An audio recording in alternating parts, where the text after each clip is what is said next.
Good day.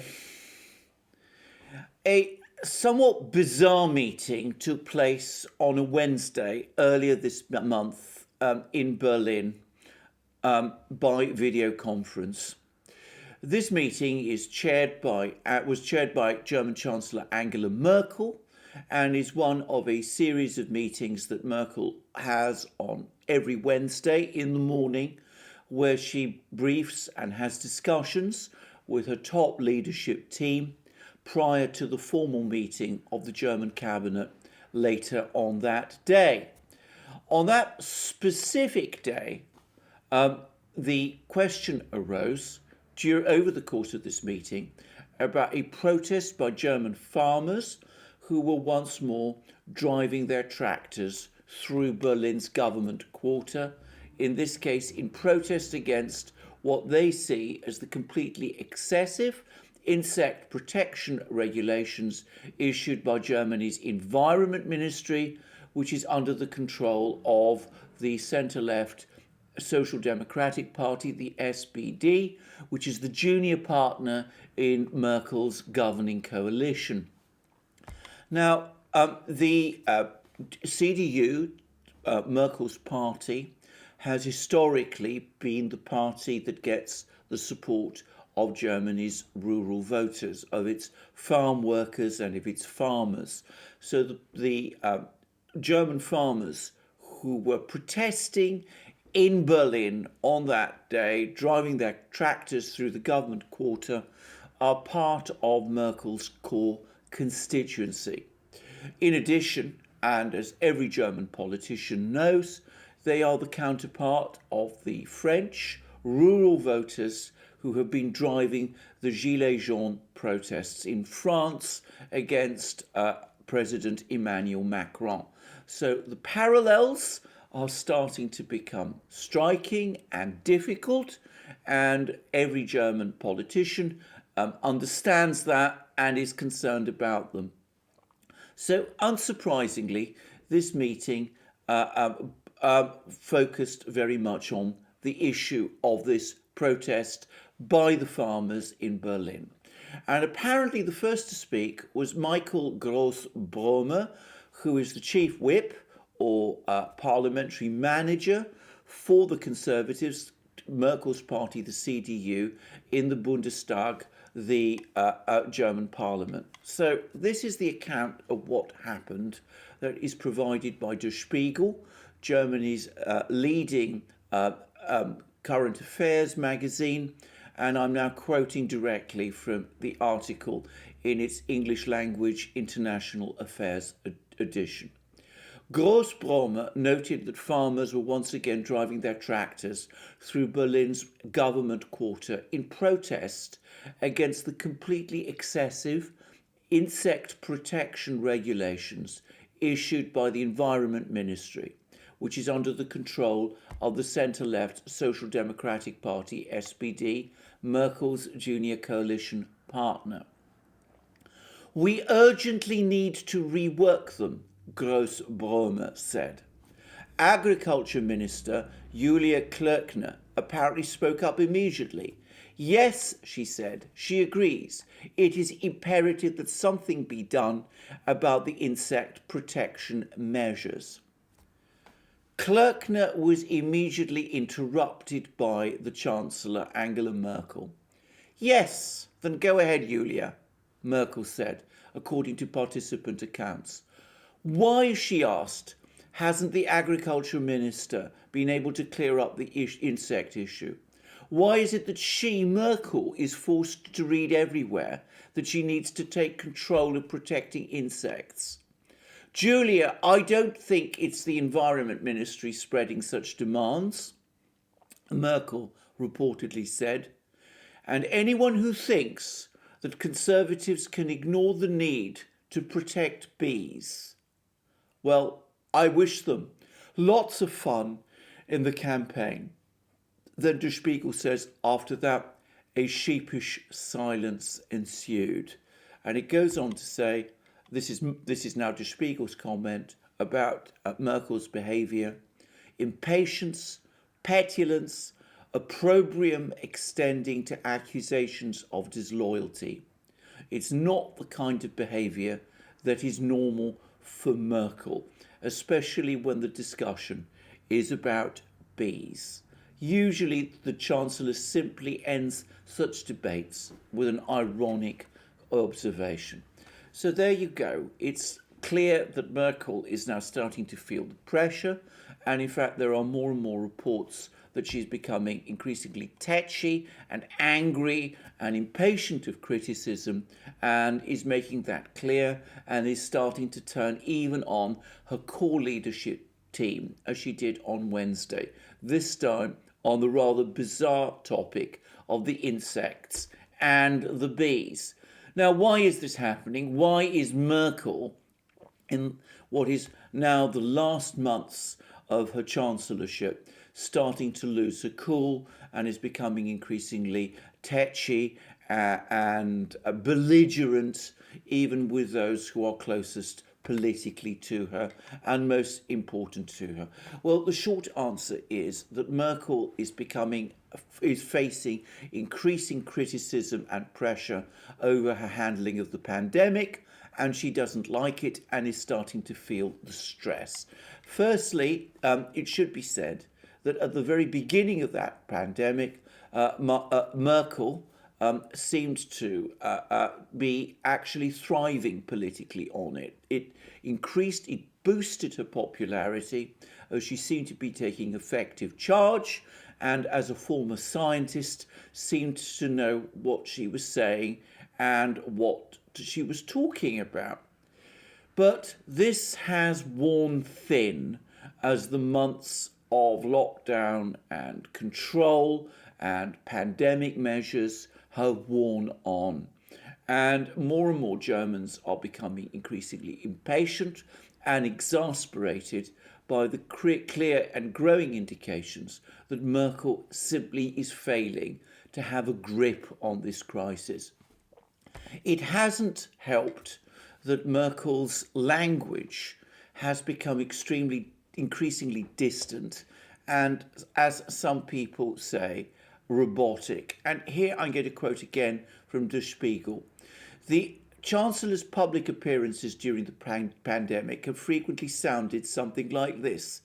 We know that our R value is not below 0.7, but hovers around 0.8 to 0.85. If the mutations are more aggressive by a factor of 0.3, then our reproduction value would again be above 1, which means we would quickly see exponential growth. And then Der Spiegel says, R values, exponential growth, incidence. One might think that a physicist like Merkel is perfect for this crisis. She's faced a number of crises during her tenure at the top, but with her background in science, the current one seems right up her alley. The point Der Spiegel then goes on to make is that precisely because she is a scientist, she is retreating increasingly into her scientific persona and is no longer talking to the German people in language that she understands and which they can relate to. And they talk about confidence, reporting that the Chancellor spends her weekends reading studies and statistics, speaking on the phone with virologists, and even performing calculations herself with the support of her Chief of Staff, Helge Braun, a doctor who shares Merkel's inclination to design Germany's pandemic response entirely according to scientific tables and graphs. The result, and I can quote from Der Spiegel, is someone who thinks and talks like a virologist, a chancellor who can tell you from memory the number of intensive care beds Germany currently has available, or the number of districts with an incidence rate of over 50, but who doesn't understand why people, given the dangers, can't just manage to remain in lockdown for another 2 weeks. A chancellor who can't comprehensively explain why our lives should continue to remain in limbo and the stores remain closed even though infection numbers are plummeting. And Der Spiegel then goes on to speak of an extraordinary meeting which was arranged by Merkel's office with 14 mothers and fathers who were invited to join Merkel for a video conference. As Der Spiegel says, a carefully chosen cast of characters, including single parents, those with many children, and people who had immigrated to Germany, all friendly to Merkel and eloquent, all an attempt to show that Merkel is not a heartless pandemic hardliner, but somebody who actually understands and feels the pain that many people are suffering.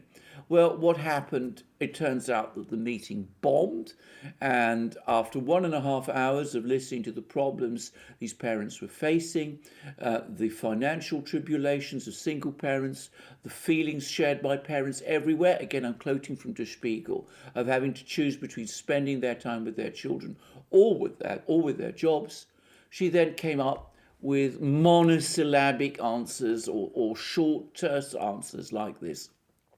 I can't really give you a good answer. It, of course, pains me when I see your unhappiness. I really did want something different for Germany. I can only repeat what we have said. The first step should be reopening the schools. And then Der Spiegel's final comment, the most powerful woman in Germany looked extremely powerless. And this has been true of Merkel right through the last few months. I did a programme recently about Merkel's New Year address, in which I said how extraordinarily pessimistic and bleak it appeared, at least to me, and how it completely failed to convey an optimistic or confident message for Germany or for the future or for the German people who are experiencing hardship just as everyone else throughout the industrialized and indeed the rest of the world is at this time. And this has been a consistent pattern. It also emerges that Merkel has increasingly been blaming others for problems. She's now increasingly taken to talking about the Länder, the German states, as failing to live up to their responsibilities and obligations, and failing to follow her superior scientific knowledge and advice as they in dealing with the problems that the pandemic is causing. I would point out that Merkel, unlike her predecessor, Helmut Kohl, has little experience of politics at Länder level. She's always been a politician who's made her career in Berlin, and she doesn't really understand the kind of pressures that local governments up and down Germany are facing. Moreover, unlike Helmut Kohl and other chancellors, she doesn't meet with the senior officials of the Länder very often, and she doesn't really relate to them very well, at least not in the way that her German predecessors did. So the result is that the Länder officials feel that their concerns are not being listened to or appreciated by the person in charge in Berlin, and at the same time, Merkel feels that the Länder are not paying much attention to what she is saying and are not essentially following or carrying out her orders. The result is a government, a German government, which appears to be increasingly paralysed and impotent, and one where, fortunately for Germany, it is Germany's extremely efficient and well-run bureaucracy that is essentially in charge of the pandemic response, and which is taking steps to contain it more in spite of than because of any clear lead it is getting from Berlin. Does all this matter? does it all in the end make any difference given that Merkel is not going to be leader of Germany for very much longer? I would say, firstly, that the answer is yes. On the one hand, once more, we see the true nature of Merkel and of Merkelism exposed. Merkel has this reputation as a great manager, as a great negotiator, as an accomplished deal maker, but in fact and in reality, her management skills have been consistently overstated, and she is most effective in a negotiation as she is at EU level when she holds all the strong cards. She doesn't really have the ability to get into a room and persuade people and talk them through and come up, agree with them, consensus responses in which there is give and take. That isn't really the way she works, and she doesn't really understand how to negotiate in that sort of way. But the other thing that this exposes is the way in which Merkel, despite her obvious inadequacies, faces no real challenge in Germany at the moment. The opposition is adrift. The AfD, which looked at one time as if it might pose a serious challenge to Merkel, has unfortunately descended into argument and has become increasingly factionalized as its various groups and politicians who make it up find it incredibly difficult to get on with each other, and the momentum it was starting to build seems to have dissipated away. The SPD, the Social Democratic Party, the former traditional party of opposition in Germany, seems completely adrift and going nowhere fast. In fact, I would not be surprised to see it sink even further in the elections which are coming in the spring. The FDP, the other important establishment party in Germany, the centrist Liberal Party, is making no real impression. And as for the Greens, I have to say straight away that I have never found them particularly impressive, particularly in a crisis like this, and they certainly pose no real threat to Merkel. Indeed, in a way that would have caused the founders of that party to recoil in horror and shock, they seem to be manoeuvring to enter into a coalition arrangement with her successor, or in presumed successor, Armin Laschet. So we have a situation in Germany where an inadequate chancellor faces criticism and rebukes, but no real challenge. There's no real challenge to her from within her own party, the CDU. There's no pressure in the light of the crisis that is unfolding now for her to bring forward her intended retirement even further, even sooner. So Germany staggers on with a lame duck chancellor who has lost her touch and is losing her popularity because there is no obvious alternative to her. There could be no clearer sign of the political desert that Merkel has created around herself than this extraordinary state of affairs that she has created in Germany. And indeed, this isn't just obviously a matter that relates to the pandemic, the handling of the pandemic. Even Der Spiegel is now starting to understand that Merkel's period in office has been a wasted one for Germany. Germany remains behind in digitalization, in the development of the internet, in the development of AI technologies, despite its extraordinary depth of engineering and scientific and mathematical knowledge and the high education levels of its people. Because Merkel has never shown any real interest or desire to lead Germany in that direction. And there are all sorts of other problems where Merkel again has shown little ability to act or bring together Germany and to lead it forward in any significant way. Yet nothing, it seems, is going to change, either whilst Merkel is around or indeed when Merkel goes. The only thing one can say is that when Merkel does go, the person who has provided the glue to this system will have disappeared. I wonder how stable German politics will remain after the departure of this Chancellor who has, like the Ice Queen, held Germany frozen. Thank you very much for joining me in this video. I look forward to seeing you again in future programs, having you again with me in future programs. Please check us out in our other videos, our other programs, which we do together, Alex Christoforou and I, on the Duran, our main channel. And also please look up Alex's channel. Please join us on our other platforms, BitChute, Library, Odyssey, Rumble, and all the rest. Please also check us out and support us through our through Patreon, Subscribestar, PayPal, and via Bitcoin.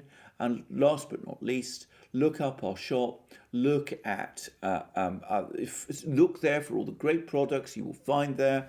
Our famous magic mugs, our great T-shirts, long-sleeved and short-sleeved, our sweatshirts, our hoodies, and our hats, and our other wonderful things. And I look forward to having you again on this channel, and have a wonderful day.